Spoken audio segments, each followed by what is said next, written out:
Good morning and welcome to another session of TAO's Resiliency Series with Frannie Matthews, President and CEO of Colorado Technology Association. I'm Skip Newberry, President and CEO of TAO.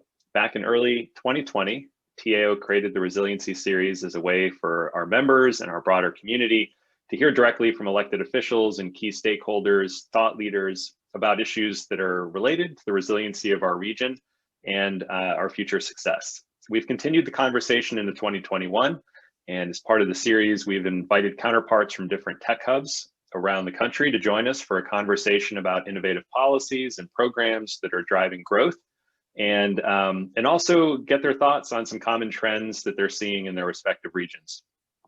TAO will be sharing this conversation as on-demand content on our YouTube channel, in Mobilize, which is our online member engagement platform, and with our broader constituents. If you have any questions about joining Mobilize or TAO, please reach out to membership@techoregon.org.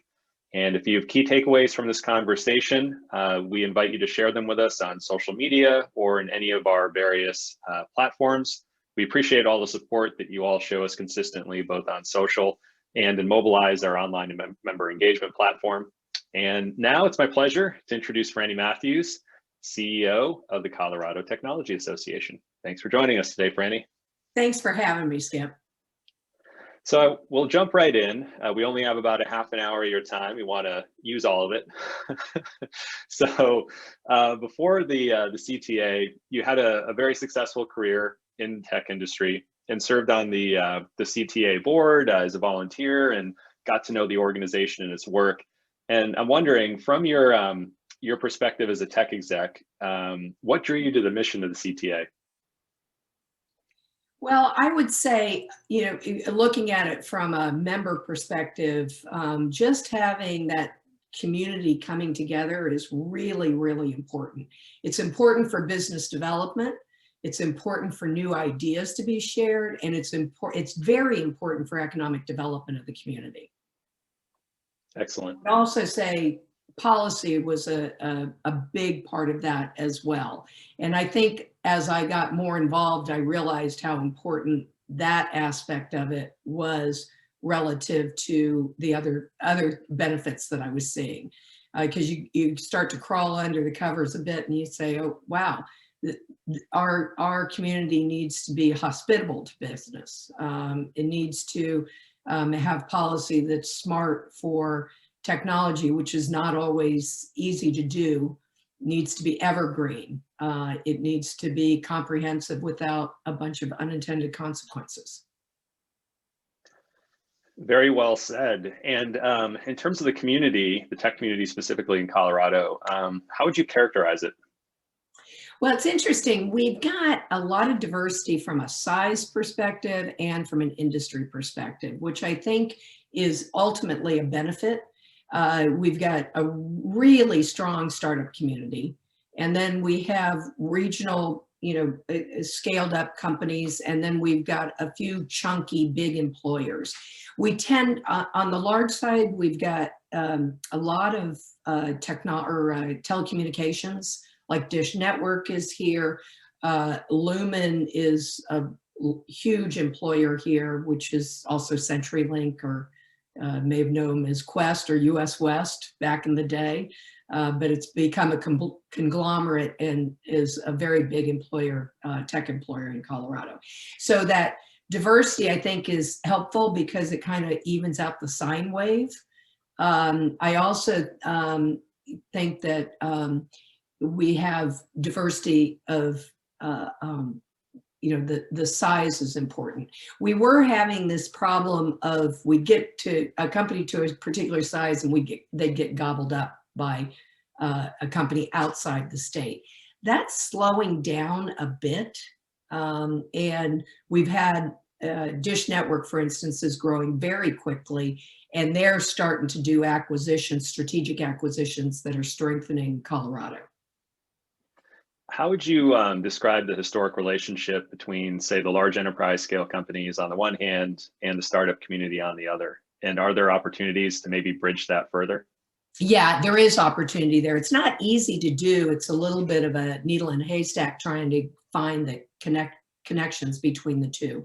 I would say in the past, it was pretty separated, but we're seeing more organizations looking for innovation coming out of smaller organizations. They see that it's a really good petri dish for new ideas, and they're tracking it pretty successfully.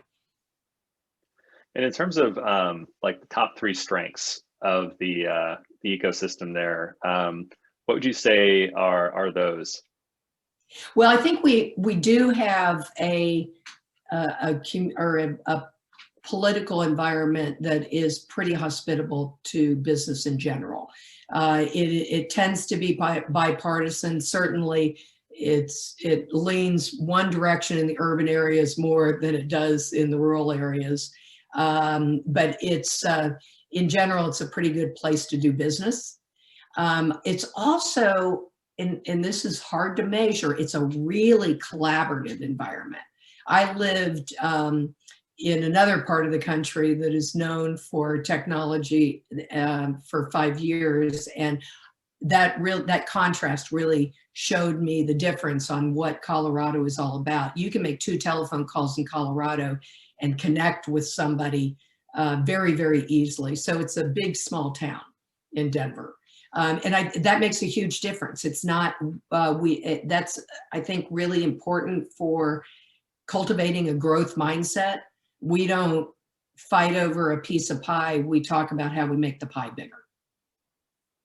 That's awesome. I think like that's one critical sort of aspect that we're hearing more and more from emerging tech hubs, is that if you can try and figure out ways to lift all boats, because everyone's trying to focus on the same inputs to growth that are going to make everyone stronger, because the markets by necessity have to.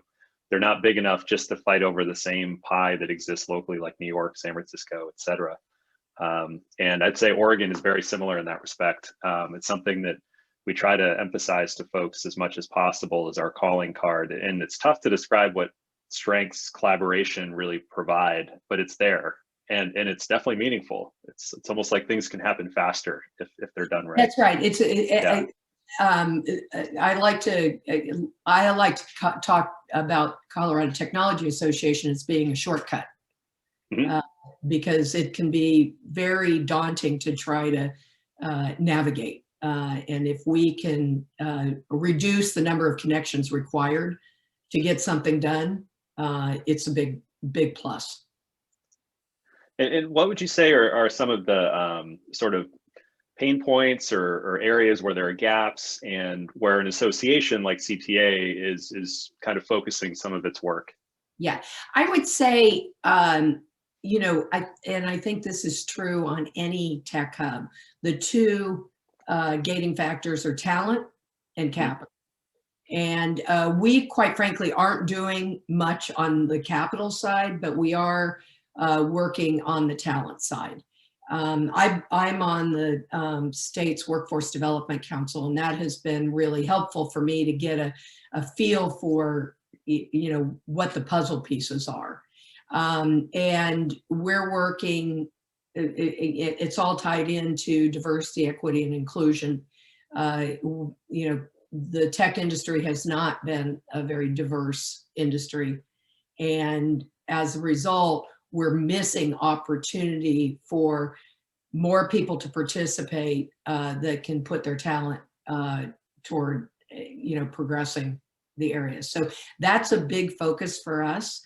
You know, I think you and I have talked a little bit about our Women in Technology program. It's very mature, and we've learned a lot. We're in our 8th season of doing an annual conference, but we've built lots of other programming. We do something called Womanars, which is every other month we tackle a subject about women in tech. And we've been using virtual to deliver that since inception. We have an initiative called WITCO, which is bringing ERGs, women ERGs together from different companies to share ideas. And that has gotten to be, I mean, we have 150 people show up for that. That's impressive. Yes, so it's really, and there's some great ideas that are being shared.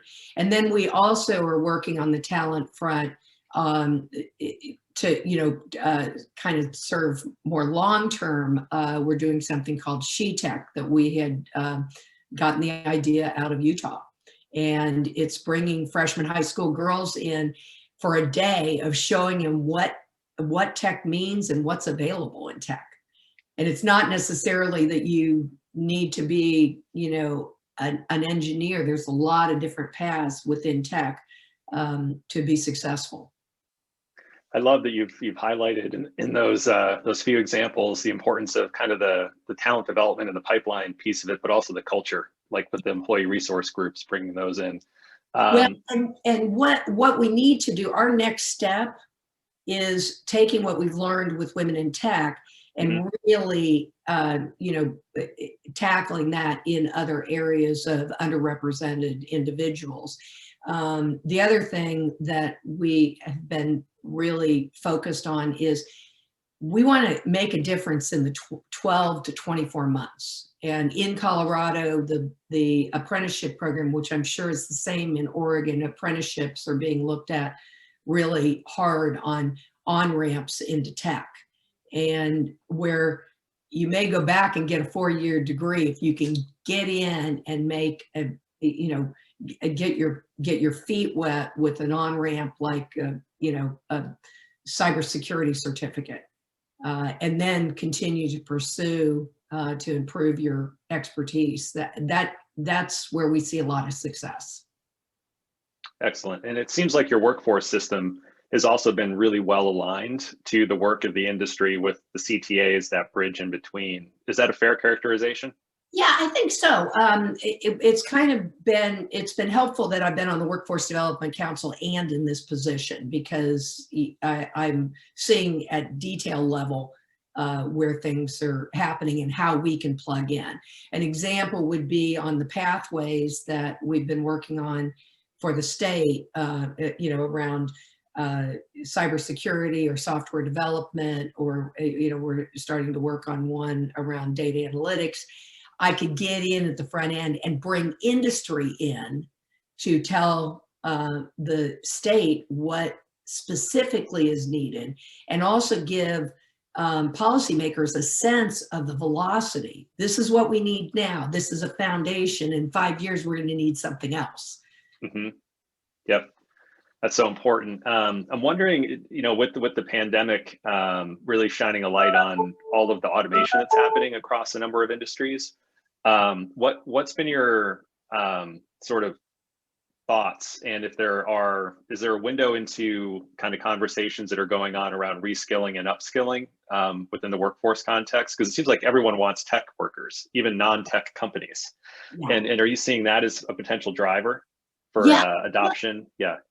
Yeah, I think the switch into, okay, we're all working from home, really gave geographic independence. It's a big deal. So I think that's helpful in our rural areas, and we've got some enclaves of technology across the state, which I'm sure, Skip, you do in Oregon as well. And what we're doing is we're cultivating those. And we're finding employers that are interested in cultivating those types of areas. And I think it's going to open up a ton of talent. And an example is on the western slope, which is about 5 hours from Denver. Grand Junction has 14,000 students at Colorado Mesa University. And so Grand Junction is kind of becoming an enclave for talent as well. And, a lot of those individuals have grown up there. They want to stay in their hometown, and this gives them an opportunity to make a good living. That's excellent. What about the attraction of talent with the proliferation of remote work? Do you see opportunities there with like small towns, high quality of life, low cost of living? You bet.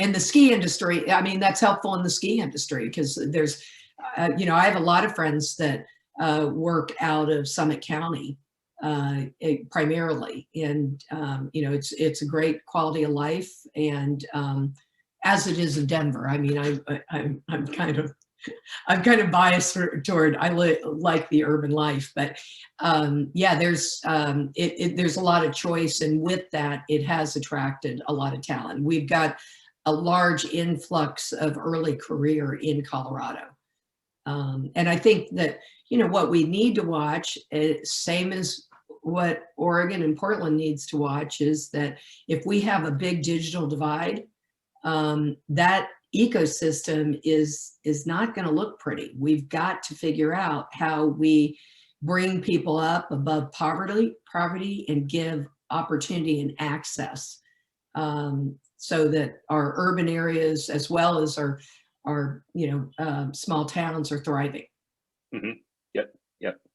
I'm wondering, how would you characterize, you mentioned the sort of the purple nature of sort of the political spectrum, and being Colorado having a reputation of being business friendly.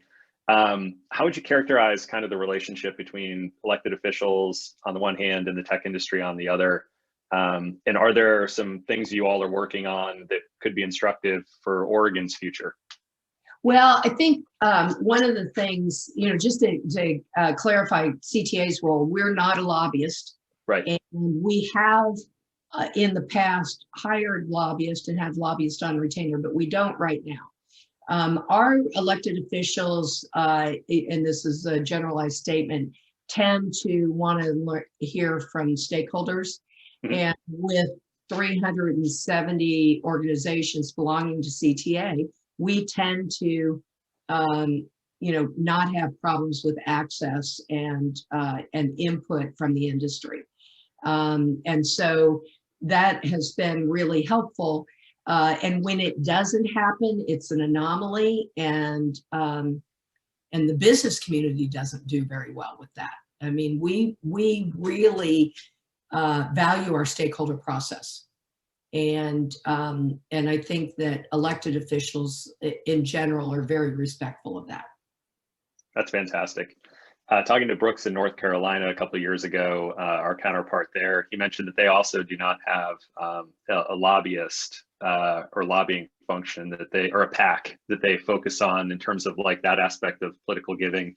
All they do is focus on the, getting access and being at the table when conversations are happening around tech policy. And sometimes that's through a contract lobbyist, but oftentimes it's not. It's just being a bridge between the members, the companies, and the elected officials. Yeah, and we have a policy council that we, when the session's in place, that we meet usually every week. Yeah.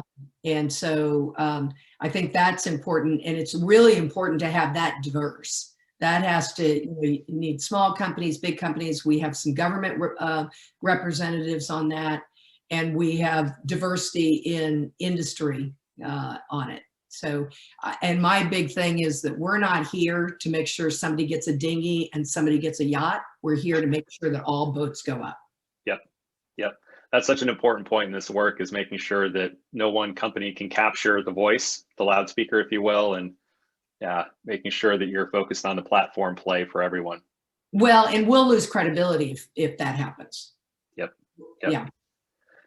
What would you say are the hot button issues right now in terms of tech policy? Well, certainly because we don't have a federal privacy, legislation. Privacy is big on the agenda, consumer privacy, and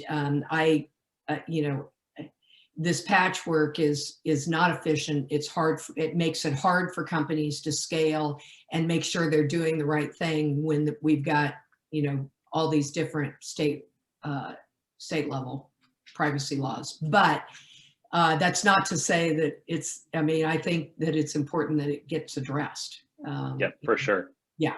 So that's been big. We've had some effort for right to repair. That has not gone very far. And I think that that's happening in many states right now. We've had some biometric, but that did not go through this year. And I think on the biometric legislation, that's complicated. Mm-hmm. It affects a lot of things like public safety. Yep. It needs to be addressed from a equity perspective, and I think that's one that is fraught with unintended consequences if it's not really done right. And we're going to be pulling together a stakeholder group in anticipation of next year on that. Interesting. And we've got a lot of legislation and focus on how do we get talent with the expertise that they need. We would definitely be interested in following your lead on the biometric, because we don't see that coming up necessarily next year, but it could in the longer session that we have in 2023. And so that's something we'd love to track. And then we have a consumer data privacy task force that I'm on, that the AG put together. It's been working for a couple of years, and it looks like next year that's going to come to a head. So 2022 is going to be the big one there, and we'll see if, Washington failed yet again to get one across the finish line. California seems to be the one, and yeah, we'll see. You're right. The patchwork is not the best, but it's, in the absence of federal action, it's all we've got. Yeah, well, and you wonder if it will stay anyway. I think that there will be some, judicial action to figure out who has jurisdiction. Yeah. Yeah. So I certainly have learned a lot. That's for sure. The other one is taxation of digital goods. Yep. And that has been, we have something in Colorado called Tabor, which is if you're raising taxes, it has to go to a stakeholder or a taxpayer vote. And so that's, there's been a lot of consternation over that. Interesting. That's another one we'd love to compare notes on. There hasn't been anything that really kind of came to the fore yet, but I anticipate there will be. Yeah. Yeah. Yep. Yeah. Right now, the Department of Revenue is, in fact, taxing streaming services and ebooks, and they had not been before. Mm-hmm. Are you seeing anything around the taxation of data? Not yet. And I think that would, we have a tax bill in session right now that we're giving a lot of input on what the wording, not wording should be, but the words that we're concerned, the vagueness in particular areas. Mm-hmm. Well, no shortage of tech policy issues to wrap one's head around, and I'm glad to hear that we're not the only state that has been talking about some of these issues in the public sphere. No, I think, Skip, I'm very grateful for being able to talk to you. Brooks and I have talked in North Carolina, Brian in Nashville. Our ability to get together as CEOs gives a lot of legs of value to each one of our organizations. You helped us when our privacy bill came up last year and didn't get through the session. So I appreciate the collaboration on that. And same here. And I want to be respectful of your time, because we're now at about a half an hour. I feel like we could talk for hours about many of these issues. But really appreciate your willingness to share some of what's going on in Colorado with us and the great work that you and CTA are doing. So we look forward to future collaboration and looking for opportunities to learn from you and collaborate. So well, I'm looking forward to the same things. I think that that's where innovation comes from. So awesome. And hopefully we can see each other in person soon. I would appreciate that. All right. Good to see you. Thanks. Bye.